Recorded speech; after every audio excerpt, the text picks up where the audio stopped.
Și bine v-am găsit la prima zi de pește la Pardina. Deja s-au aruncat cei mai mari pescari, adică cel din Bălării de acolo. O să-l aducem mai aproape să vedem pe unde s-au pitit. Uite-le, gata de momeală, doar. Așa. Așa. Bun. Hai de capul tău, vai. Unde mai aici? Ha? Hai și ce să le știr și eu 4-5 spule. Eu am zis că dai pe limba asta, așa, încolo. Da, la somn. A, și aici de la pătrăsică. Da, la biban.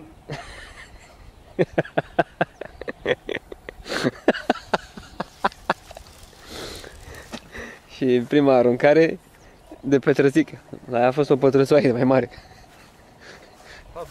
Ce pătrăsoaie mai mare. Iar celălalt pescar s-a... A fugit la umbră. Ia uite-le. Merge, a? Aproape ai luat ceva la umbră.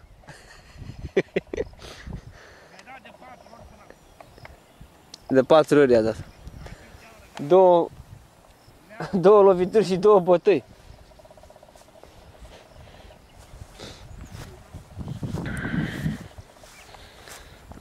Pe nebuneală. Au prins băieții pește pe nebuneală.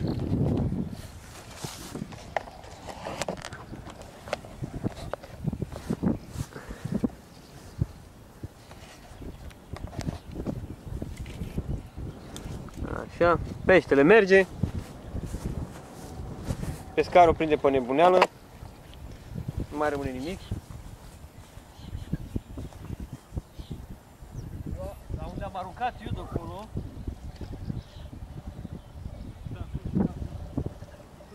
Păi pe plumb tu sau pe? Păi și ce plumb ai? 10 grame?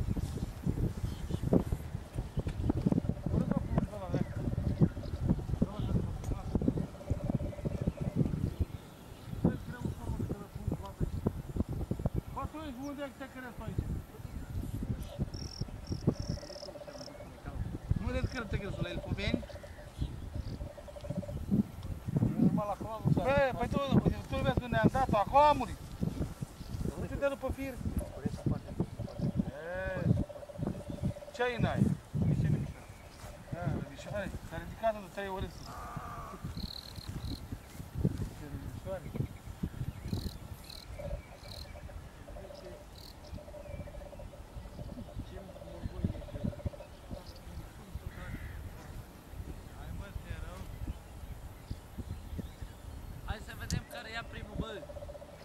Hai să vedem care prinde. Tu te les marinică, Charles, camera video prinde peștele. Ia atent-o aici.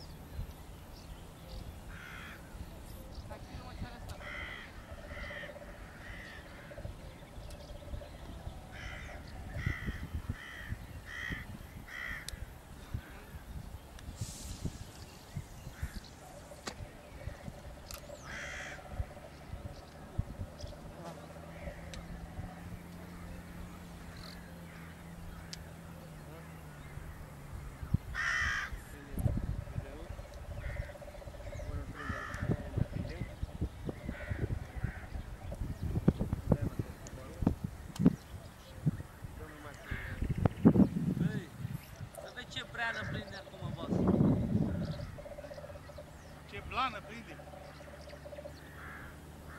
Tot că nu-ți marinică. Ți-a de scrapa. A? Face rost de un crăcan. 2 metri și ceva. Trebuie să nu vină barza aia peste ele.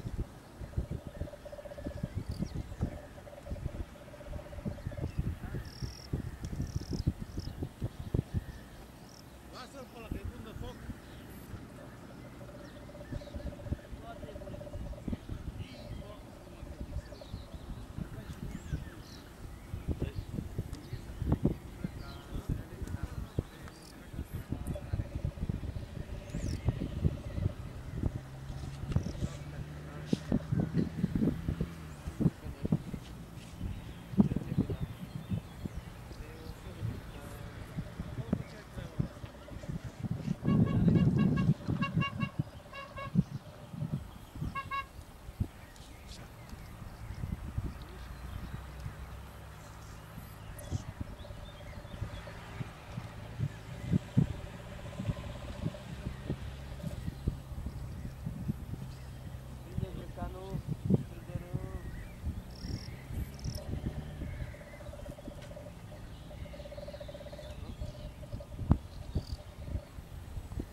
vaselină, așa. Puțin. Hai? I-am dat. Ei! Și acum plecăm la o plimbare de cursă lungă. Ăla la Viagu Vidu.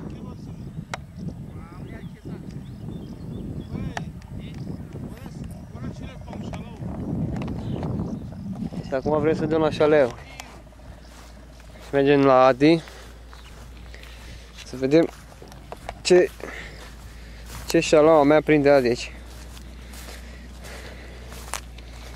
Ia, apa mănâncă din mal. Așa de crescută e.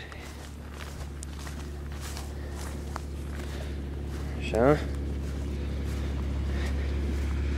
La băltoaca asta ce bine stă aici, Adi, e posibil să ia șalău, șturder și vreană cu scăr barba. Ce mucule sunt, meu? Veselit te bagi pe asta, lângă mine aici. Trebuie să mai bag eu bătă aici, ha? Deci nu ăsta. Ce? Partea e curte în partea aia.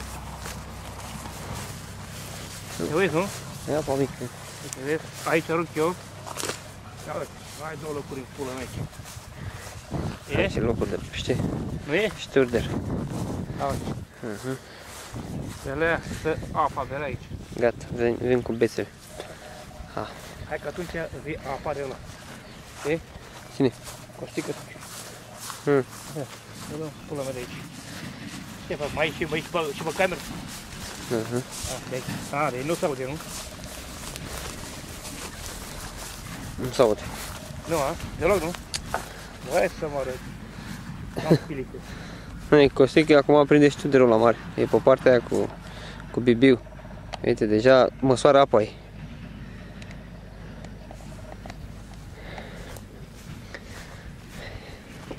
Mă duc să stau să-mi mănânce pufulețele și vin și eu. Că acum am filmez, 20 de minute dau cu filmarea, cu alea.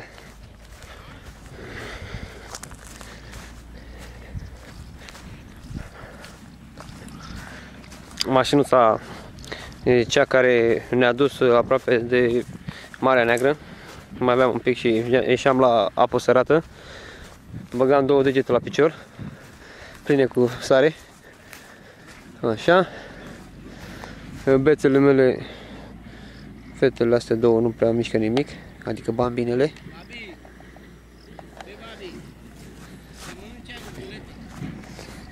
Violeta, știrleta, nici o fuzeta, nimic.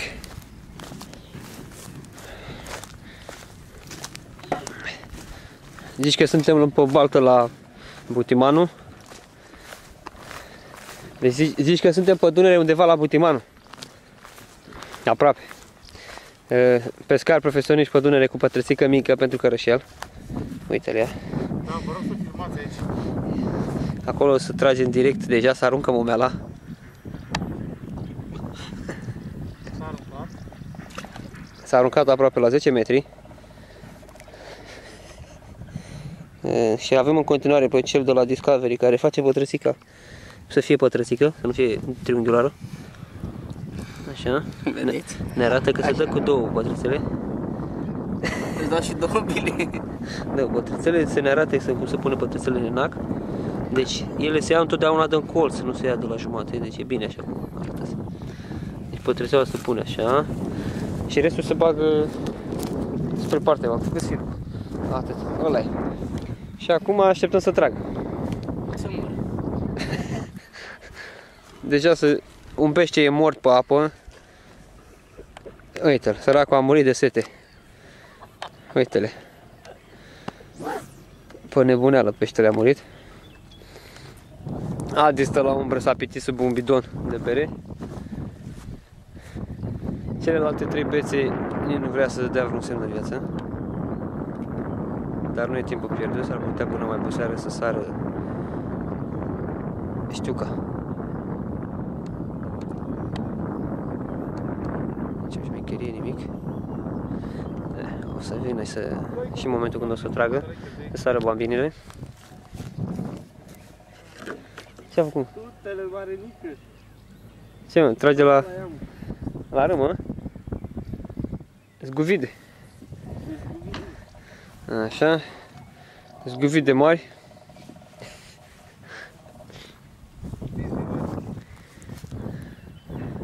Pe nebuneală. Nebunea.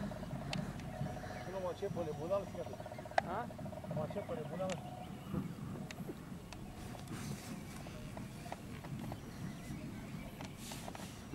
Stop, cadru. Și acum se prinde peștele cel mai mare. Cel mai mare pește se așteaptă. E pe vine, uite-l.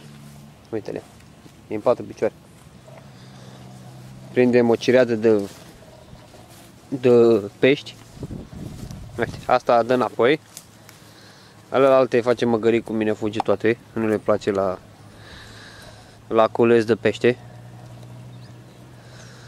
Ce frumos e la cules de pește. O grămadă de crapi, strude și aloi cu 4 tuțe. Bine. Așa sunt prietenii noștri.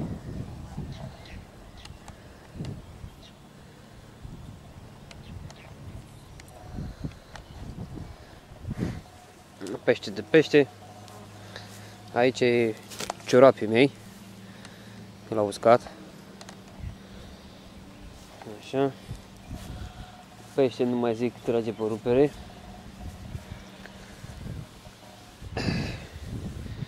Se prinde câte 2-3 pe minut.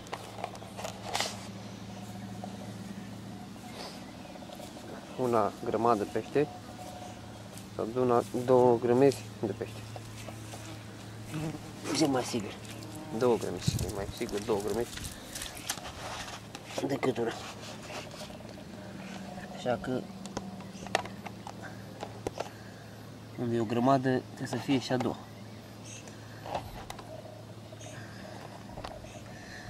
Hai. Și ca să nu prindem pește degeaba, să bag cu măr și scoatem primul crecan afară. Să vedem ce e mușchiul meu, poate nu e acolo. Haide pula mea! Haide pula mea și aici! Haide pula mea! Dă-le cu pește ăștia. Și când se acasă, să nu prinde numai vreme și scobaci. Da, da. Uite pește. Are culoare de boilăsuri și la spate. Nimic, nimic, boilăsuri, nimic.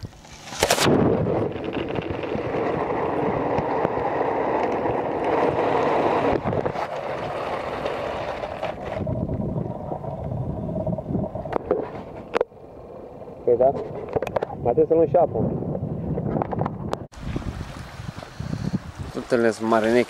După căsătura dragonului, după ce a căzut camera, a mai trecut aproximativ vreo jumătate de oră.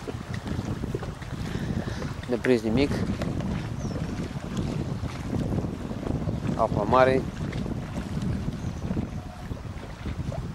Dar degeaba.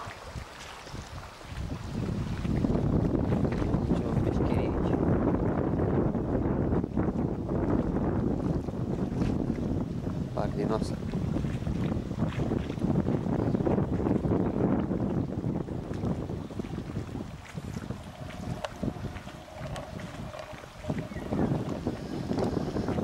Acolo și e o barcă. Stai să vedem dacă efectiv e bine.